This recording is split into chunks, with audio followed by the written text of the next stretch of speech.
Hello, everybody. It's Christian Holmes, and we're having another edition of Holmesy's Mailbox. I know it's been a while. A lot has happened. I think my last Mailbox episode was March the 6th. I think about 7 days later, the coronavirus became a pandemic, and before you knew it, sports stopped. It was the NBA that started, and it stopped because of Rudy Gobert getting coronavirus, and then all the major sports leagues followed, like the National Hockey League, Major League Baseball, the National Basketball Association, the UFC. Stopped for a little while. Now they'll be starting up again this weekend with UFC 249, with the main event being Justin Gaethje fighting Tony Ferguson. So, a lot of people have been asking where I've been. Well, ever since this COVID-19 pandemic started, my life has been not like a blur, but a lot has changed. As most of you guys know, I was going to Humber College, and the school basically closed down. And then I live in a dorm, and residence closed down, so I had to move out. And literally, and you had like maybe 5 days notice, more or less, so I had to move out and get home in literally under a week, and I had to plan all that stuff. And then some of you who follow me on social media, they know I was supposed to do an internship at the Hockey News. Due to the circumstances and the stuff that's going on with my life, I'm going to have a hard time doing it, so I had to figure out ways to get internship hours, and then I had to work, and then I had to finish my semester, and that was a shit show, getting all my work done and stuff like that, especially when a lot of the work that I do, I require access to the computer lab at our schools. That's in the newsroom, so it was just a whole couple of weeks of just figuring out how am I going to get this stuff done with the things that I have available to me at home. And then after that, I was figuring out my internship situation. And now I had finally settled, more or less. I'm settled since everything has began. And and now I'm back here, and I want to start this up again.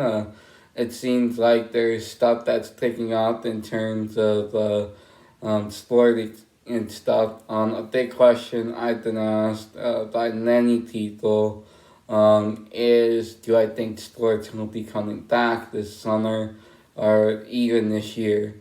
And it sounds like if the leagues, whether that's the National Hockey League, Major League Baseball, National Basketball Association, if they're willing to work with the local government, whether that's municipal, state or provincial or the federal government, there's going to be something that they can make work. By the sounds of it, the NHL doesn't want to lose the revenue that they get from the TV deal.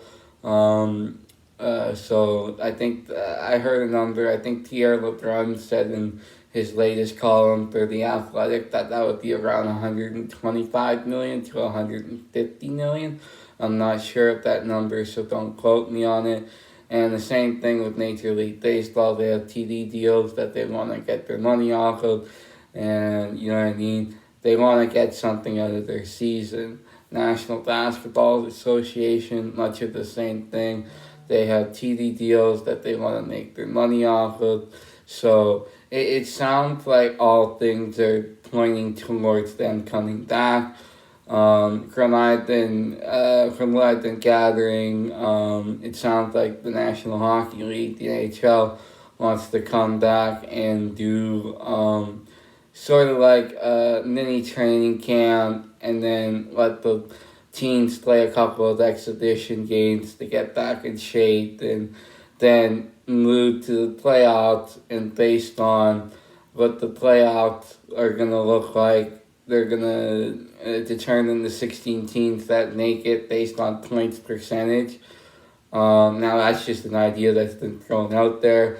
Nobody knows if that's what they're going to go with, because you hear one thing one day and then another thing the next. So it's really hard to tell at this point, but it does sound like leagues like the NHL will be back at some point. It's just a matter of monitoring the pandemic, working with local health officials, and working with government officials to make sure that everything works out.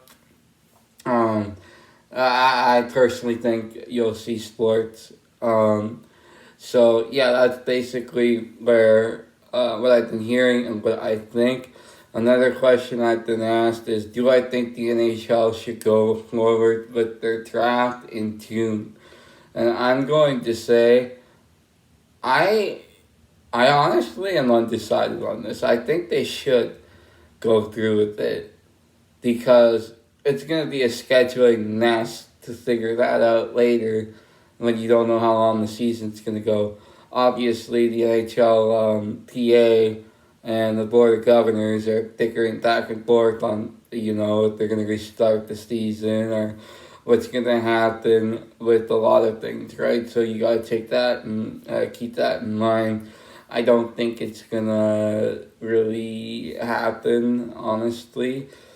In June, I just see there being too many hurdles, but then again, Gary Bettman, the NHL commissioner, by the sounds of it, doesn't need a vote. He could just say, this is what we're going to do. Either you love it or you hate it. There's a lot of, stuff that goes into it, because as you know, there are a lot of conditional trades that involve conditional draft picks. I think there were 15 instances where this becomes a problem. And now the suggestion is that Gary Bettman tells the teams to figure out something new, work their way around it, or the NHL will suggest something for them, and that's how it goes. And just based on that, I think that's a little bit unfair, because if you're, agreeing on deals, and then all of a sudden these deals are just revoked, and they have to be renegotiated, that's not really fair. I know life isn't fair in general, but I just don't like that idea, which is why I'd rather not see the draft in June. I'd rather see it, after the season's done. Then that way there's no, there's no worries about breaking or, a team winning the lottery and then winning the Stanley Cup, right? It's a very, very low percentage of a chance happening, but still, it's something. Now, let's get on to something a little bit different, maybe a little bit more positive. As the pandemic has been waging, there still has been some horse racing to watch. Lately, last weekend, there was the Arkansas Derby, which saw two divisions, and Bob Baffert got the sweep of that, or the daily double. And in the first race, Charlatan won pretty commandingly, and then the second race, Nadal won. And a lot of people have been asking me, who do I like out of those two horses?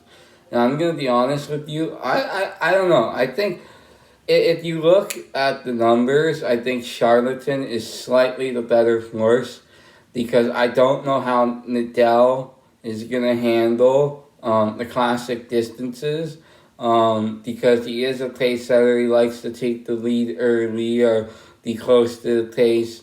And I don't know if he'll have enough juice to get to close out one of those victories in a classic race, like, let's say, the Kentucky Derby. He is obviously very talented, and he will have a good career, regardless of if he wins the Kentucky Derby or the Belmont Stakes or the Preakness. I do think he'll be a very good horse. I think Charlatan just has, if you look at the pedigree, looks like a horse can go longer, and it looks like that horse can handle I guess, regal talent that the Kentucky Derby and classic races like that will have to offer. Obviously, these horses will have to face Tiz the Law, owned by Saratoga Stables, and trained by a pretty good trainer. And yeah, and he's ridden by Nanny Franco. I always liked them. So I think right now, Charlatan's the best of the two Baffert horses. And another question I've been asked, who's the current Kentucky Derby favorite in my eyes? I'm going to say that's Tiz the Law. I still think that horse is about a little bit better than some of the the impressive horses we had seen at the Bob Baffert barn. I think Tiz the Law is the best 3-year-old in his class, but obviously, he has to prove that in the Kentucky Derby, and I think he'll be the 3-year-old of the year. Finally, for my last question that I've been getting asked a lot is, who do I like in the main event of UFC 249, Tony Ferguson or Justin Gaethje? And also, some people have been wanting me to ask or say what my sleeper fight of the night is. So I'm going to say right now, I think I'm leaning more towards Tony Ferguson to win against Justin Gaethje because he has more of a dynamic offense. I like his defense. I like his ground game. I think Justin Gaethje is going to be good if he can get within the clinch and start throwing some jabs and start landing some shots. Obviously, I wouldn't want to wrestle with Tony Ferguson. I don't care how good Justin Gaethje is as a wrestler. I wouldn't want to wrestle with Tony. I think it's Tony's fight to win. And it's just like I think it's Dominic Cruz's fight to win when it's him and Henry Cejudo in the co-main event. I think that'll be a fight that Dominic Cruz will win. Even though hasn't really fought since 2016, it's been a while. I think Cruz is the better all-around fighter. Although I think maybe if they got into a wrestling match, I definitely Henry Cejudo will give Dominic Cruz a run for his money. So that'll be an interesting fight to watch. And the fight I am looking forward to is Donald Cowboy Cerrone's fight. There are some interesting statistics here that I wanted to point out. So I got this on my phone. Yeah. So.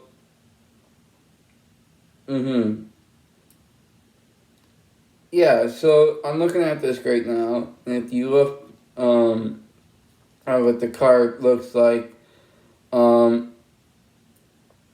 yeah.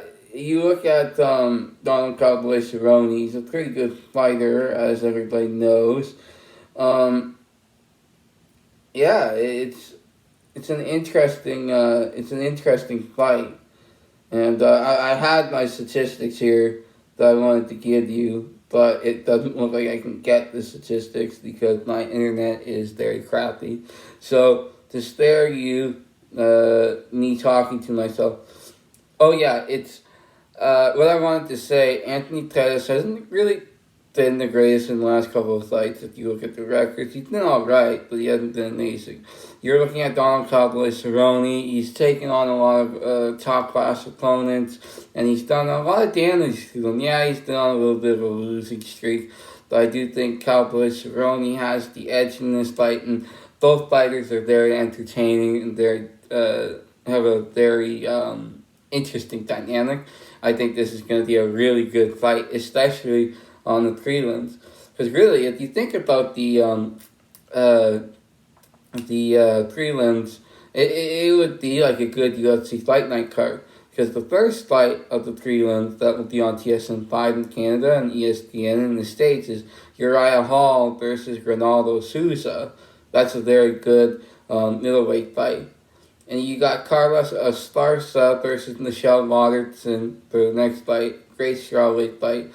And you got Alessia Elite versus Gracio Verdun as a heavyweight fight. That's going to be an awesome one. So that's going to be a really good prelim. So I'm looking forward to that. Anyhow, thank you for watching. Sorry this has been a little bit long, but I had a lot to cover today, and I wanted to get to everybody's questions because I feel bad for not getting to you guys sooner. I just been busy, and hopefully we can keep this stuff going now that I have a little bit more free time. If you have any questions to ask for next week's episode or whenever I make it, use the hashtag Holmesy's Mailbox on Twitter, on Facebook, and I will get to those questions and I'll help them answer. Once again, thank you for watching, and until next time, keep your sticks on the ice.